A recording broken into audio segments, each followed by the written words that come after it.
And then, ayun, morning po sa mapagpalang araw sa ating lahat. Ito po, again, yung ating morning devotion, morning daily devotion. So, nasa day 92 na po tayo. And then, ang atin pong verse for today is 1 Samuel chapter 28, verses 1 to 25. So, if you have Bible po with you, pwede nyo pong i-check, pwede nyo pong tignan yung atin pong chapter or verse for today po. So, ayun, di ko na po siya babasahin ng buo, pero ayun, I will summarize na lang po yung nangyari dito sa kwento na ito. So, konting background lang itong story na ito. Sa 1 Samuel chapter 28 verses 1 to 25 na po tayo. And ang title po nito is The Consequence of Disobedience. Ayun po yung title ng ating verse of morning daily devotion. So, basahin ko na po yun. Sige, basahin ko na lang po para medyo clear po sa ating lahat. Ito, yung verses 1 to 3 po muna. So, nang panahong iyon, inihandaan ng mga Filisteo ang kanilang hukbong sandatahan upang digmain ang Israel. Sinabi ni Akis kay David, inaasahan kong ikaw at ang mga tauhan mo isasanib sa aking hukbo. Sumagot si David, maasahan po ninyo, ngayon ko ipapakita sa inyo kung ano ang magagawa ko. Sinabi ni Akis, mabuti kung gayon, ikaw ang gagawin kong pansariling bantay ko habang buhay. So, ngayon po, doon sa kwento na yun, yung mga Philistines is ready to have a war doon sa buong Israel. Sa Israel. And then, ito, ayun, babasahin ko po, konting background lang din po. Nung time na ito, ang nangunguna po sa Israel is si Saul. And then, ayun. So, aware naman po si Saul about dun sa war na yun. And then, kaya po ito, papasok po tayo sa ating main topic po for today. So, ayun, verse 3. Ayun, patay na noon si Samuel at ipinagluksahan siya ng buong Israel. Siya inilibing nila sa Rama sa kanyang sariling bayan. Noon ay pinalayas na ni Saul ang mga sumangguni sa espiritu ng mga namatay na at ang mga manghuhula. Ang mga Pilisteo ay nagkampo sa Sunem at sina Saul naman ay sa Gilboa.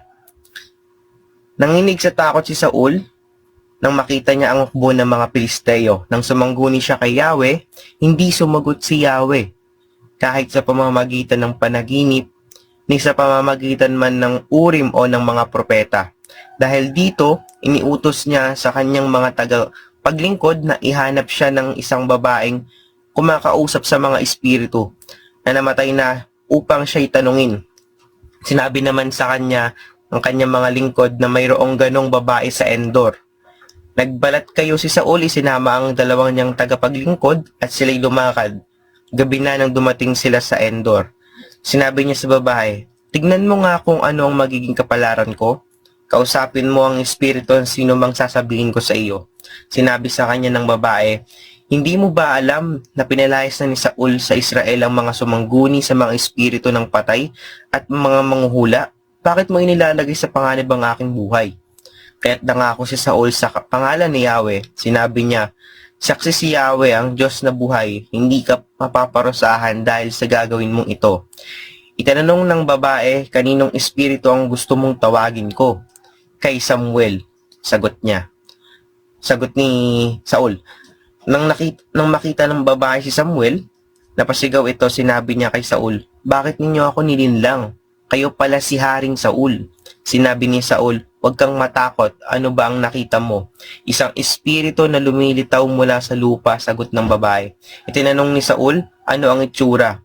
Isa siyang matandang lalaking nakabalabal, sagot ng babae. Natiyak ni Saul na si Samuel ang tinutukoy ng babae, kaya siya'y napagtira pa at nagbigay galang. Itinanong ni Samuel kay Saul, bakit mong ginagambala ang aking pamamahinga? Sumagot siya, may malaki akong suliranin. Sinalakay kami ng mga Filisteo, tinalikuran na ako ng Diyos at ayaw na niyang magpahayag sa akin. Maging sa mga propeta o sa mga panaginip, ipinatawag nga kita upang itanong kung ano ang dapat kong gawin. Sinabi ni Samuel, bakit magtatanong ka pa sa akin gayong tinalikuran ka na ni Yahweh at siya'y kaaway mo na?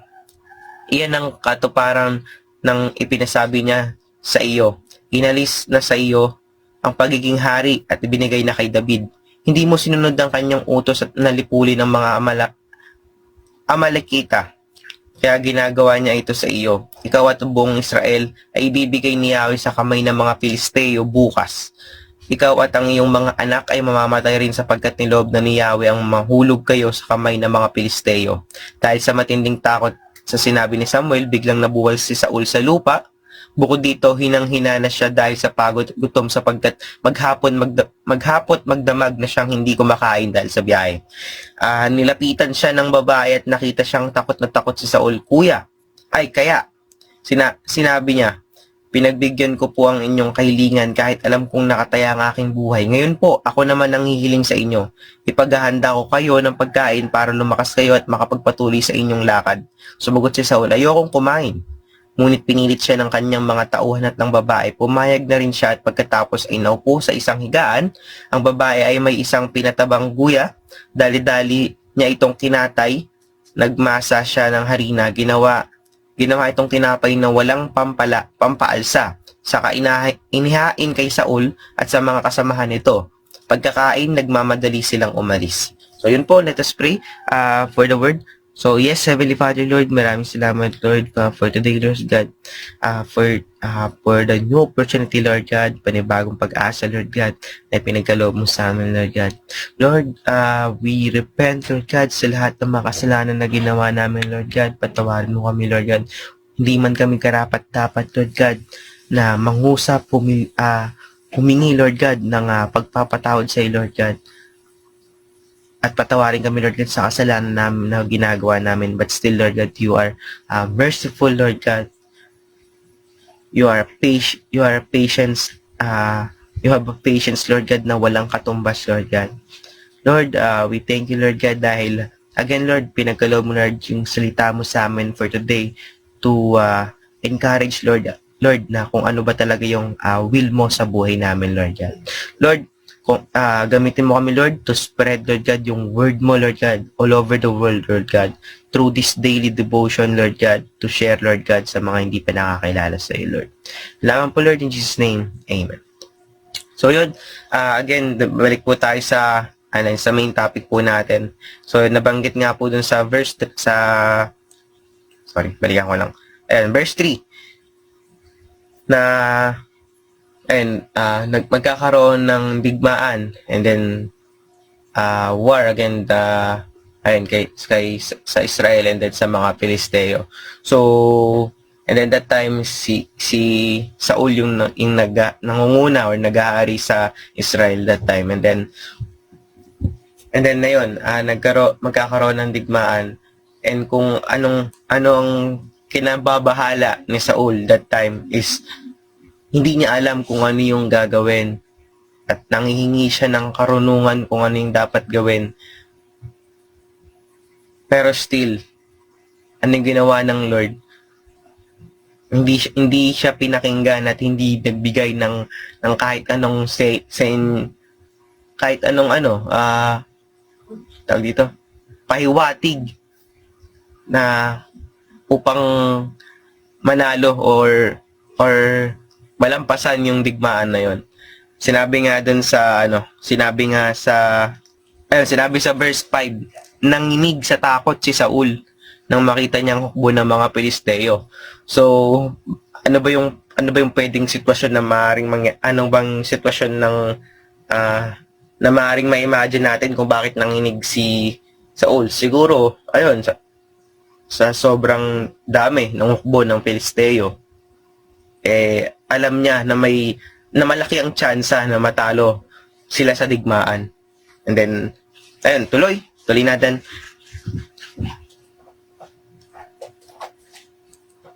Ayun, sabi naman sa verse 6, hindi sumagot si Yahweh kahit sa pamamagitan ng panaginip o ayun nga o ng mga propeta, sa pamamagitan ng mga propeta.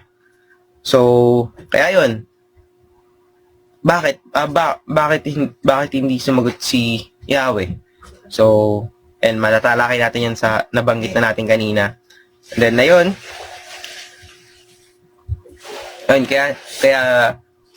kaya doon nakaisip ng ibang paraan si Saul. So binanggit naman kanina na pinaalis na ni Saul sa buong Israel nga yung mga which is yung mga gumagawa ng yung mga tumatawag o kumakausap ng mga kaluluwa. Pero imagine, doon pa lang meron na agad na disobedience. So ano bang sinabi ng Lord na siya mismo yung isik, 'di ba? Pero hindi naging faithful yung heart ni Saul this time. And then nakaisip siya ng ibang pamamaraan na hindi kalugod-lugod sa Diyos, which is kasalanan na humanap ka pa ng witch para lang kausapin si Samuel. Again, wala namang intention niya is to have wisdom or knowledge kung ano yung strategy na pwede niyang gawin para manalo. And then sino ba si Samuel? Samuel yung pinaka parang mentor niya. And then syempre yun yung una niyang maisip na lapitan dahil hindi nga siya sinagot ng Lord. Pero this time patay na si Samuel. So hindi na siya dapat hindi na siya dapat kay Samuel humingi ng gabay or humingi ng tulong para malampasan or maganapan niya yung war na yon sa mga Filisteo. And then naglakbay siya. Hindi naman sobrang layo pero sinadya niya talaga yung babae na sumasangguni sa mga espiritu ng patay at ang mga manghuhula. So ayun. So bakit nga ba hindi siya pinakinggan ng Diyos that time? So binanggit naman dito, sa verse 16, sinabi ni Samuel, bakit magtatanong ka pa sa akin gayong tinalikuran ka na ni Yahweh at siya'y kaaway mo na? Iyan na ang katuparan ng ipinasabi niya sa iyo. Inalis na sa iyo ang pagiging hari at ibinigay na kay David. So, hindi mo sinunod ang kanyang utos na lipulin ang mga Amalekita. Kaya ginagawa niya ito sa iyo. So, ayun yung kasalanan or disobedience na ni Saul kay Yahweh that time. And then, medyo hapyawan natin yung itong witch na to. Pero hindi ito yung pinaka-main topic natin. So, medyo nakakapagtaka lang, pwedeng kumilos yung kaaway sa part na to. So, imagine yung witch, nilapitan ni Saul para humingi ng connection dun sa sumasangguni sa mga espiritu, which is para kay Samuel na makausap niya nga. And then ang nakakapagtaka lang is sinabi nga doon. Ayan, sabi sa verse 12. Wait lang, sorry. I-clear ko lang. Sumasangguni sa espiritu, ibig sabihin sila yung tumatawag sa espiritu upang maging tulay para kausapin sila kung ano ba yung gustong sabihin ng buhay para dun sa espiritu at kung anong isagot ng espiritu ay masabi dun sa gustong kumausap sa kanya. Pero nakapagtaka lang this time is nung makita ng babae si Samuel, napasigaw ito. Sinabi niya kay Saul, bakit ninyo ako nilinlang? Ayun, sinabi ni Saul, huwag kang matakot, ano ba ang nakita mo? Isang espiritu na lumilitaw mula sa lupa. Tas ayun, ano ang itsura? Isa siyang matandang lalaking nakabalabal, sagot ng babae. So, ayun, that time kasi, yung babae yung nakakakita na nag-i-spawn yung espiritu. Pero hindi nakikita ni Saul. Pero, ang nakapagtaka lang is, ayun nga, biglang nakausap ni Saul yung espiritu. So ano ba, kung mapipicture out niyo po yung sitwasyon na nandun, kinawag ng babae na witch, ayun nga, parang witch kasi yung pinaka term doon sa ano eh, no, sa English, pero Tagalog po kasi yung ginamit kong language doon sa Bible. So una tinawag ng babae, and then yung babae lang yung nakakita at biglang nakita ni Saul. So possible ba na mangyari yon? So again, ayun nga, yung witchcraft kasi na yun, hindi siya talaga pinaniniwala at hindi pinapaniwala ng Diyos or gumagawa ng way ang Lord para hindi yun yung mangyari, which is ayun nga, demonic and satanic nga yung ganong pamamaraan na it leads to witchcraft eh. Yun nga eh, parang kumakausap ng spirito, which is ayun nga, demonic yung term pala, sorry, naalala ko na. Demonic yung pamamaraan ng ganun. And again, only Yahweh, only Jesus, only the Lord can give us the peace in our heart and mind if we will seek to Him and be faithful kung ano yung kaya niyang gawin. So, ayun lang, onting hapyaw lang dun. And again, ayoko gamitin yung term na siguro, pero hindi ina-allow ng Lord na makita ni Saul si Samuel that time kung walang purpose yung sasabihin ni Samuel. So the Lord is use Samuel para makita na Saul and to give a message for him kung ano ba yung future niya, kung ano yung magiging kakahinatnan niya after ng war na yon, or after ng sagupaan nila ng mga Filisteo. And then ayun po, that time wag po tayong malito doon sa part na yon na yung kapangyarihan or yung magic ng babae, yung kumilos, yung ginamit, or parang hindi yung babaeng witchcraft yung kumilos that time para makausap ni Samuel si Saul. So the Lord make it happen na yung spirito ni Samuel is makausap ni Saul that time para ibigay yung message. So yun po yung nangyari. So yun lang, tuloy na po tayo. Sabi nga doon sa verse 19, ito na yung magiging kapalaran ni Saul after ng laban. Ikaw at ang buong Israel ay bibigay na ni Yahweh sa kamay ng mga Pilisteo bukas. Ikaw at ang iyong mga anak ay mamamatay rin sapagkat niloob na ni Yahweh ang mahulog kayo sa kamay ng mga Pilisteo. So bakit? Again, Saul disobey the Lord. Hindi niya nilipol yung Amalekita. So imagine ano pa yung sa future, ano pa yung mga ganong same situation na hindi niya kaya gawin. So sino bang sinabi ni Samuel? So ibinigay na kay David yung pagiging hari. So imagine kung the Lord make a way para mangyari pa rin yung mga bagay na hindi kayang punan ng isang tao. So yun, nakakaano siya eh, medyo nakakalito siya bakit ibang tao pa ang kailangan gamitin. So ito yung purpose ito yung title natin ngayon, yung consequence ng disobedience. So sa simpleng pag-disobey mo, hindi mo ma-imagine kung ano yung consequence na pwedeng mangyari. So kaya dito papasok si David.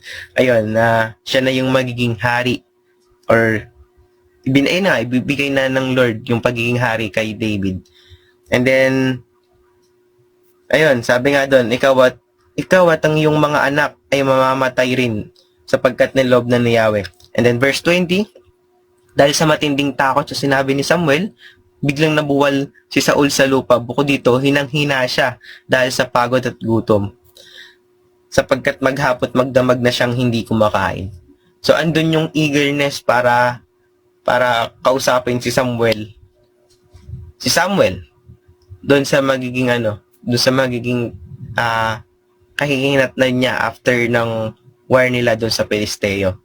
So, andun yung pride ni Saul. Akala niya is makakakuha siya ng sagot na gusto niya. Ano ba yung gusto niya? Is yung malampasan yung war na yon, and then kung paano niya matatalo. Syempre, paano niya matatalo yung Filisteo? Andun yung pride na, Lord, kung hindi man sumasagot yung Diyos sa akin, baka yung mentor ko makapagbigay alam sa akin. Makapagbigay, yes, alam kung ano yung dapat kong gawin during the war. Pero yun dun nga, nawala yung obedience and then yung faithful niya sa Lord. So, hindi ko rin masisig that time kung ano ba yung naging emotion ni Saul, pero sinasabi sa word na clear yung pinaka-intention ni Saul na pumunta pa siya mismo, sinadya niya yung witchcraft doon sa lugar sa Endor, sa lugar ng Endor para mabasa yung kapalaran niya. And then ayun,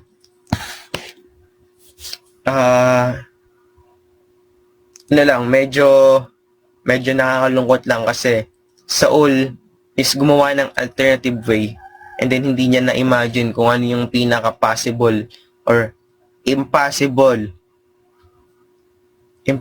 way ng Diyos na pwedeng gawin sa kanya. Hindi siya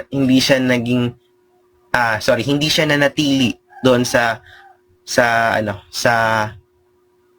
kung ano pa yung pwedeng sabihin ng Lord sa kanya if ever na mangusap siya. And then ayun, sobrang bigat lang ng consequence sa pag-disobey niya lang sa utos ng Lord or sa kung ano yung will ng Lord sa buhay niya, sa pamumuno sa Israel. And then ayun, I want to encourage lang din po all of us na we need to be still, we need to be firm kung ano yung sinasabi ng Panginoon sa atin. So, paano ba natin siya malalaman sa araw-araw? We need to read. We need to have communication. We need to have time. Being available all the time para malaman kung ano ba yung will ng Lord sa atin. So, yun po yung pinaka-topic po natin. And then, yung atin pong conclusion for today, for this verse, for today, ayun, Saul had plenty of time to repent, but now time had run out. We can never assume that we will have as much time as we want to repent. The desire and opportunity to repent are gifts from God. If we have the desire and the opportunity today, we must seize upon it because they may not be there tomorrow. So, ayun, i-explain ko lang siya sa Tagalog. So, bali, maraming oras para mag-repent tayo, like Saul. Pero, dumating yung panahon or dumating yung oras na, naubusan. Hindi dumating, naubusan na ng oras dahil the Lord decides kung ano ba yung will niya talaga sa atin. And then, we can never assume that we will have much time as we want to repent. So, hindi natin alam kung hanggang kailan or kung kailan lang natin gusto na mag-repent or humingi ng ng tawad sa Diyos. And then again, ayun nga, the desire and opportunity to repent are gifts from God. So again, the grace, the merciful Lord gives us free time, breath, para gamitin yon to have to communicate with Him, and then to ayun nga, to talk with Him. If we have the desire and opportunity today, we must seize upon it. So, gamitin na natin at ayun na yung unahin natin palagi. At, so, sorry. Ayun, today, ibig sabihin, sa araw-araw yan, sa araw-araw na blessing na paggising natin, we need to always repent, and then we need to always talk with God, humingi ng kapatawaran sa kasalanan ng mga ginagawa natin sa araw-araw at sa mga gagawin pa natin araw-araw. Yes, yung sin, already done it na by Jesus at the cross.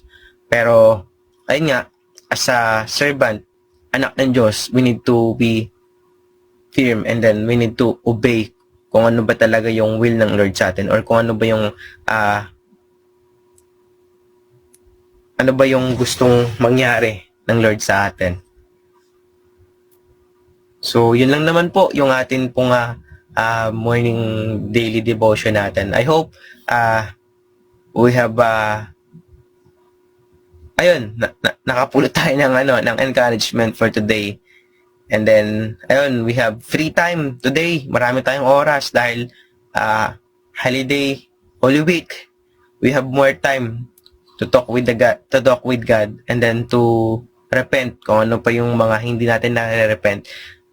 And again, I don't know kung ano yung laman ng puso natin at isip natin today, and I know the Lord knows it, kung anong nilalaman yan. And then, ayun, this is the time na i-encourage ko kayo na mausap tayo sa Lord. So, ayun, again, yun lang naman po yung ating morning daily devotion. And then let us pray. Yes, Heavenly Father, Lord, again, Lord, thank you, Lord God, for today, Lord God, sa panibagong opportunity, Lord God, sa regalo mo, Lord God, sa grace and mercy mo, Lord God, na pinagkakaloob mo sa amin, Lord. Lord, we pray, Lord God, na bigyan mo kami ng puso, Lord God, ng isip, Lord God, na maintindihan, wisdom and knowledge, Lord God, na maintindihan kung paano kami, Lord God, mangungusap sa iyo palagi. Lord, we pray, Lord God, na i-surrender namin, Lord God, yung time namin, Lord God, to have more time with you, Lord God, na ikaw yung unahin namin, hindi yung mga bagay na pansamantala lang, Lord God, sa mundong ito. And Lord, we pray, Lord God, to to be available, Lord God, sa lahat ng pagkakataon, Lord God, na we feel, Lord God, na kailangan namin, Lord God, na humingi ng kapatawaran sa iyo, Lord God. And Lord, we thank you, Lord God, again, Lord, sa word mo, Lord God, to encourage us, Lord God, na maintindihan pa, Lord God, kung ano yung consequence na pwede mong ibigay sa amin if we disobey, Lord God, sa kung ano ba talaga yung will mo, or ano ba talaga yung plano mo, Lord God, sa buhay namin, Lord. And Lord, again, Lord, we pray, Lord God, to have a humility, Lord God, sa bawat isa, Lord God. And Lord, gamitin mo kami, Lord God, to spread, Lord God, yung message, Lord God. And then, sa mga hindi pa nakakilala sa Lord God, gamitin mo po kami, Lord God. Yung lamang po, Lord, in Jesus' name, Amen. Yan po. Thank you po. Good morning po again. And ayun, enjoy po natin yung week na to. Medyo mahaba po siya. And makapagpahinga tayo. And again, the only rest na pwede nating matanggap na pahinga is yung nasa presensya tayo ng Panginoon. Yun lamang po. Amen and amen. Morning po.